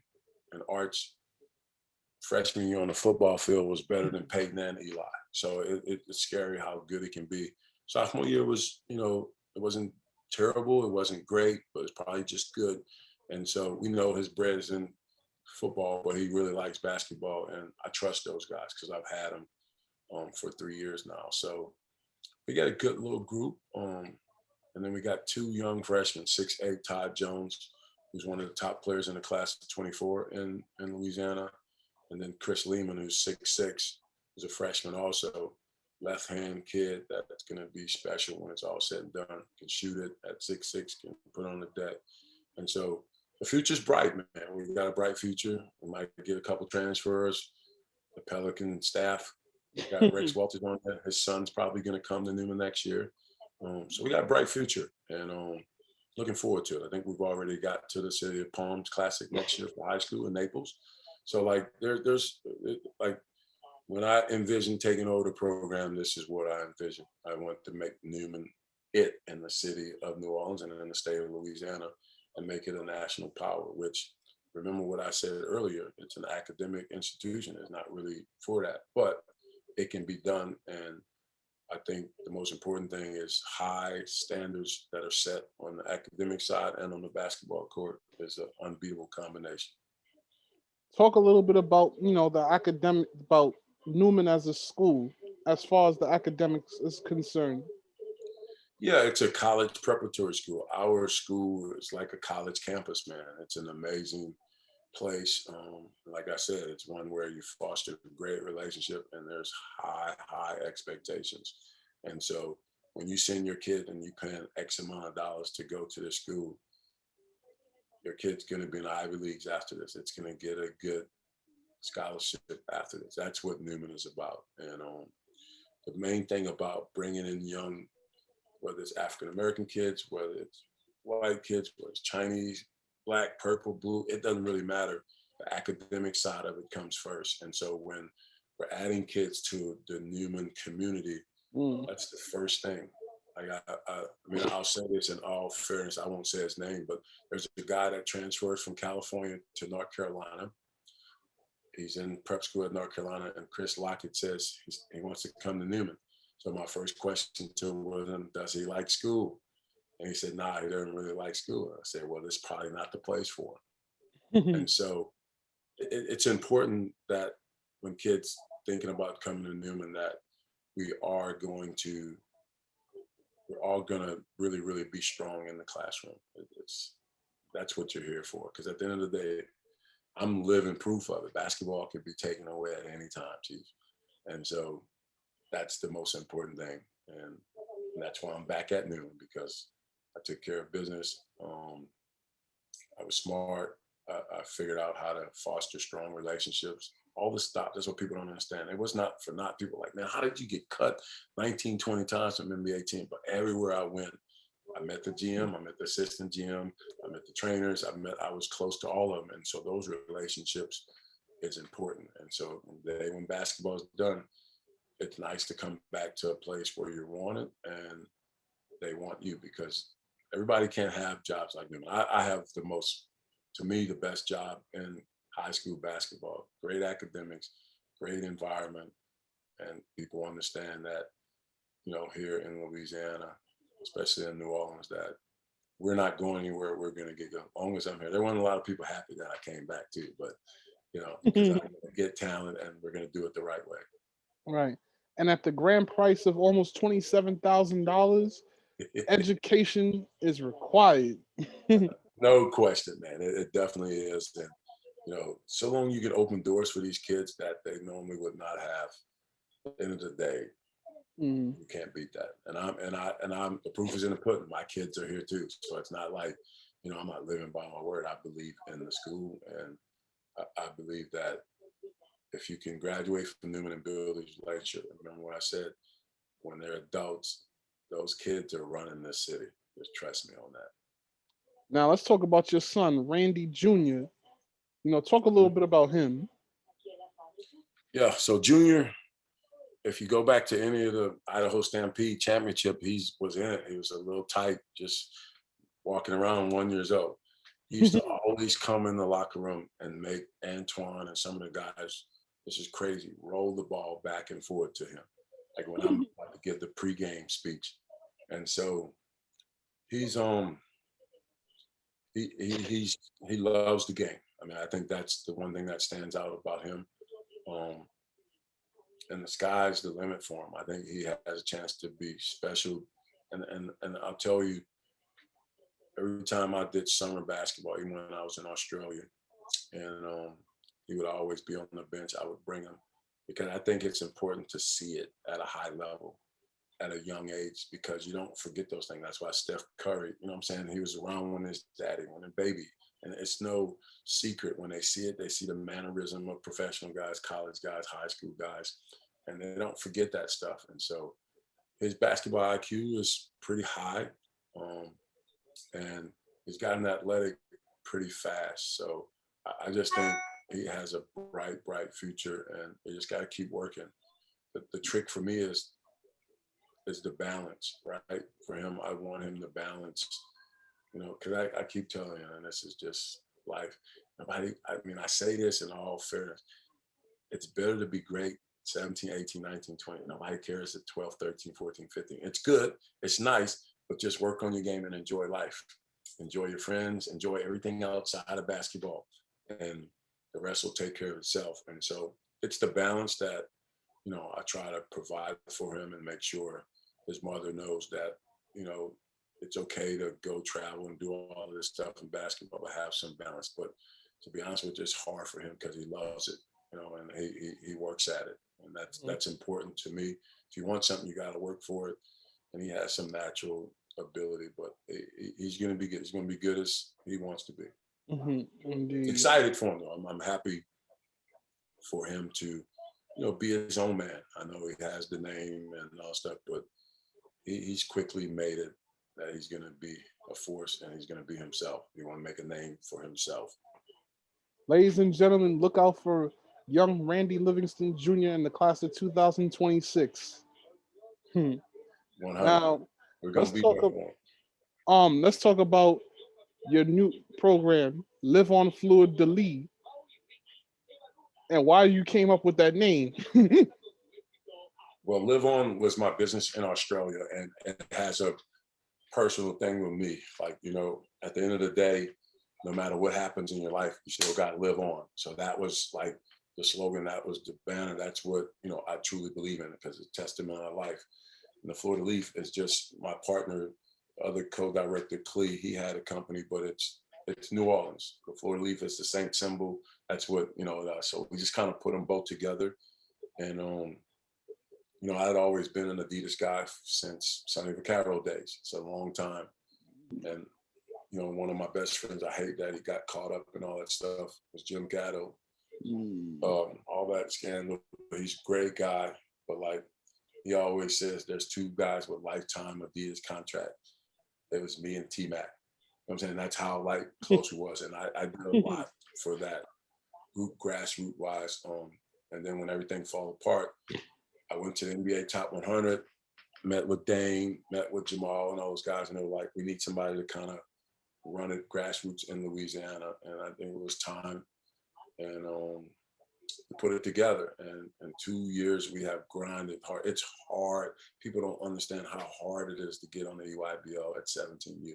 And in fact, they went from 40-something teams to 36 this year. And then they're going to go to 32. And eventually they're going to get to 24. So it's hard to get one of these deals. But like me and my partner, Clee, we have grinded, man, for these kids in Louisiana to give them the chance to showcase at the highest. And Louisiana basketball cycles, or it has been since Katrina. It'll be up and then it'll be down, but we're on a serious upswing. There's some serious talent here, and the guys play hard, and we just want to give them that platform to do their thing and show. Louisiana's known for football. Let's be real with it. LSU and SEC, it's a football state, but there are some basketballers here, and we want to put them on that platform. The EYBL is different. I've been on the Adidas circuit. I went to Adidas Nation. I've seen Zion. I've seen all those guys together. The EYBL is different. That's a different animal, man. Like, to me, every team is stacked. Every team is stacked. Peak Jam is like, I hate to say it, but it's like Adidas Nation on steroids. And Adidas Nation was special because it was the only place where you had professional, college, and high school athletes in one place. That's how special Adidas Nation. But EYBL is it's its own brand in itself, and it's scary the amount of talent that has come through there. If you look at all the first round picks in the last 4 or 5 years, how many played on the EYBL circuit? I don't think it's close. That's amazing, man. And yeah, Peach Jam. I remember I went there like 5 years ago. Summertime was 2016. I rode from New York to Augusta, Georgia on a bus, 21 hours. So it was the longest 21 hours of my life. And I rode the bus back. But it was a wonderful experience. and I can't wait to go back. You know, as a member of the press, it's very, very difficult to actually be able to be credentialed for that because everybody from around the country is trying to cover that. So that's very tough. But you know, God willing, hopefully for 2021, uh, and hopefully, I'm hoping we do get to see the Peach Jam again. That you know, I do get to cover that. That's the ultimate goal for me. Well, you know, if you're down, we can look me out, man. We can hang, and I think we will have it from all of the meetings we've had with Nike. It's just a matter of when. Yeah. But I think it will happen this summer because we missed last year. I had a team that would have competed for Peach Jam. I mean, I had 4 kids so far signed scholarships, mid to high majors, and we had a tough group. We actually played a little bit last summer and beat Blake Griffin team. We beat Drive Nation.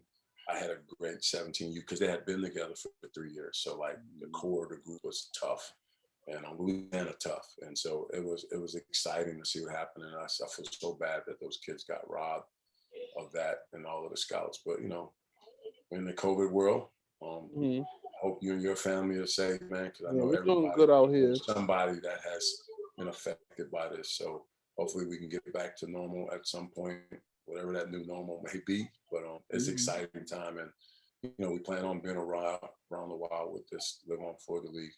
And exciting future, man. It's amazing. Talk about some of the players in the program. Yeah, so some of the players, Carlos Stewart signed with Santa Clara. It's tough with him because I have to compete with him on the high school level. We're in the same class, but he's a beast, man. He's a really, really tough kid. Can play. He would have really showed out and probably would have became a top 50 player at the end of the summer. Then we have Derek Tizono, who signed with Stephen F. Austin. We got him in a tryout 2 years ago. Like, can you imagine a kid in a tryout becoming a top player in Louisiana for 2 years now? He's held it down as the top player in his class of 2021. Then we have Marion Mcdonald, who he was really affected by not being able to play in Peach Jam or EYBL last summer because he transferred and he had to sit out a year. So then this would have been like his coming up party, but it didn't happen. But he's undecided, but he will sign at a high major college. And then we have Keon Coleman, freak athlete, Chief. He's Russell Westbrook reincarnated. He's a 2-sport star. He's a 5-star in football, a 4-star in basketball. I know Kansas, he committed to them early and then he got out of that commitment. And then he wound up signing with Michigan State. And Izzo said he's going to play both football and basketball. So it'll be interesting to see how he turns out because I truly believe if he just concentrated on basketball, he's a first-round pick next year. That's how serious he is. About 6'4", special athlete. And then in the class of 22, we have Kyron Ratliff and Solomon Washington. These 2 kids are special. And we're going to get some players from Mississippi. I can't let everybody know all our secrets. Oh, good. We're gonna be stacked for this year Peach Jam, and where our strength is, and this is where I think Nike really appreciated our grind, is our 15 and 16-year-old group is strong. The 15-year-old group last year didn't lose but 1 game the whole summer, and then the 16-year-old group that was 15 will move up. Will be tough. So we're excited where the program's headed, but and people always ask me, man, how do you do it? You come to high school and you go right in the AAU, you're never home. But man, basketball is my life, man. It's always been my life. My family understands that. They travel with me, and they understand that. And then I already knew Junior was coming up the trek. So I always wanted to have a platform for him and watch his development from up close. And so it's an interesting time right now. And we're excited about basketball in Louisiana. We really are. Indeed. Now let's talk about your podcast, the Living Dex Show. That's funny. Dex just called me, so I didn't answer it, but that's my dude. So Dex is the OG in the LivOn Fleur organization. But he's an OG that talk a hole in your head. I mean, he talks. So he calls me every morning at 5:30 in the morning. I'm like, what you doing? I was like, what the hell you think I'm doing? And so one morning I was like, okay, you want to talk? You want to go? Let's talking. I'm computer savvy, technology. I'm into it. My wife's a movie producer. She's got documentaries. She's done, so like I learned stuff from her, but I'm very, very tech savvy. And I said, okay, I'll produce everything. All you got to do is just show up. So we started on the Instagram Live. It was just us two going together.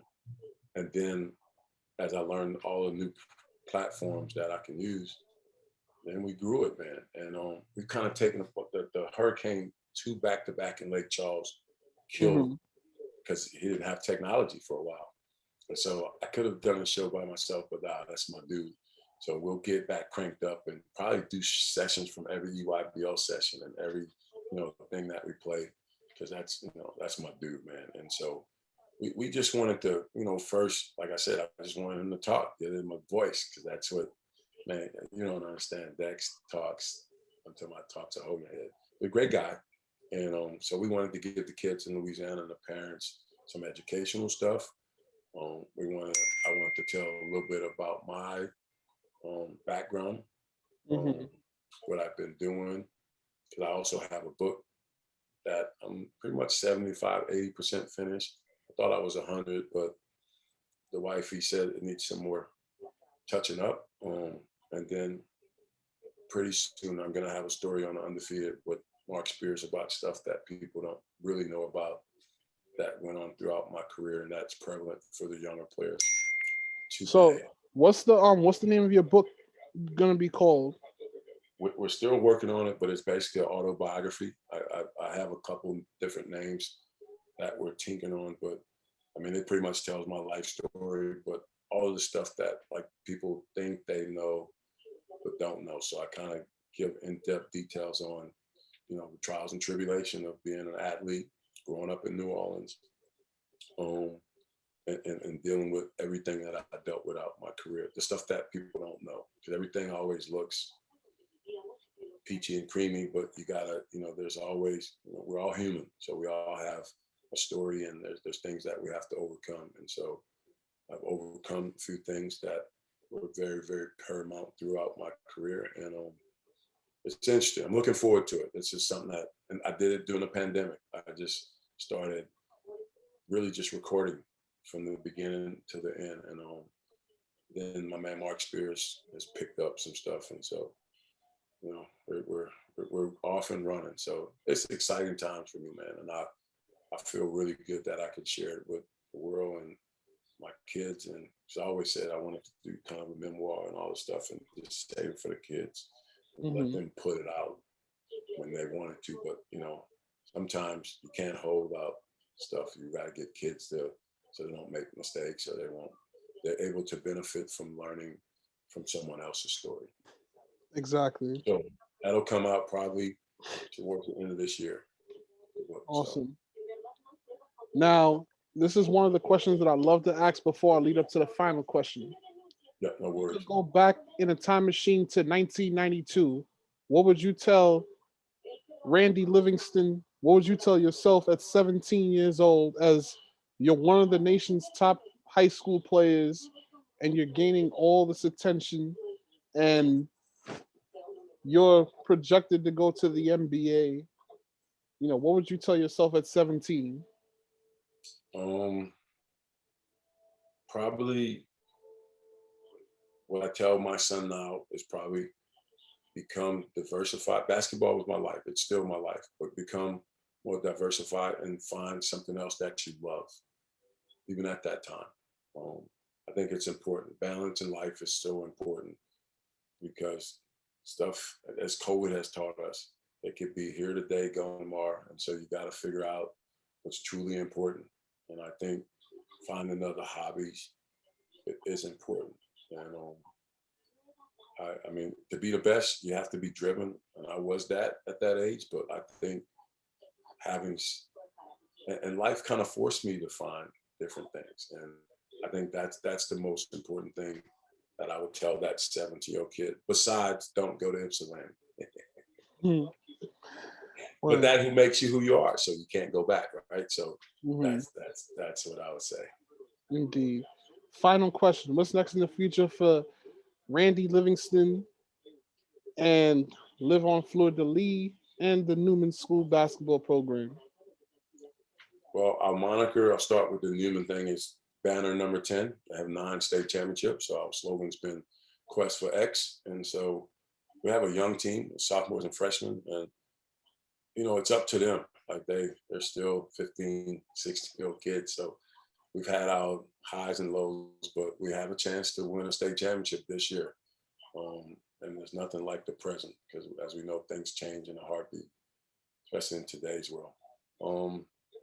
For the league, we want to continue to build the program, and it takes time, but we want to be one of those legacy programs when it's all said and done, and win some Peach Jams. For as me personally, man, I'm at such a pace of peace and comfort, and knowing like it's something when you're in the right place. And if God has something else planned for me in the store, I'm sure he's going to make it very obvious. But I'm enjoying what I'm doing, and I enjoy every day. And I kind of take everything a day at a time, not go any further than that. So for me personally, I have a great family. I have a second lead on life, and it's very difficult to do things twice and make an impact somewhere twice. But I feel like I can make a more powerful, and it's crazy, more powerful impact at Newman than I did when I was playing, which is scary to think about that, because now I'm impacting people's lives, kids' lives. We're gonna win state championships while I'm here, and that's about as good as I can be. And to do it at home, it's special. So I'm open to whatever life has in store for me. Randy, thank you for coming on to share your testimony. And I wish you, Newman, and Fleur de Lis nothing but the best moving forward. No, I appreciate it, man. Thanks anytime. If you want something to clear us on later on, man, just let me know, man. And I appreciate everything. And best wishes to you. Stay safe. Take care of your family. And we'll definitely see up, and we'll definitely meet up at Peach Jam this year. Indeed. Well, everybody, this is episode 106 of Hoops Talk with Dave's Joint. Shout out to my guy, Rodney Livingston, for coming on to share his story. For those of you from New Orleans, Louisiana, for those of you that have students that attend Isidore Neman School and supporters of the LivOn Fleur program, go check out this interview on YouTube, Facebook, and IGTV. And if you guys are fans of Randy, definitely go check this out on YouTube, Facebook, and IGTV. Stay safe, stay blessed. Peace. Appreciate it.